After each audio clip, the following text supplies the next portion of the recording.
নাপিতের ফুল মনে কম করে তাদের মুখটাই বেশি চলছে। অত কথা নয়, অত কথা বলার আমার সময় নেই। আমার একটাই প্রশ্ন, আমি আর ভাত খাবো দেবো না আর বাড়িতে রাখবো।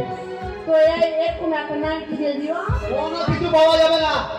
আর ভাত দিও না, তো দুবেলা রুটি আর সবজি দিয়ে মেরে পাক্কা করবো। মারিও না, আমরা কি করবো? পূজা করবো? তাহলে দেখি করতে যাও, যাও। বেরো। কি হলো? ছেড়ে দিবা। ভয় নেই? ভয় তো আমার খুবই ভয়, সারা জীবন তো ভয় লাগিয়ে লাগিয়ে থাকলাম। তাড়াতাড়ি করো, হাতে আমার সময় নেই।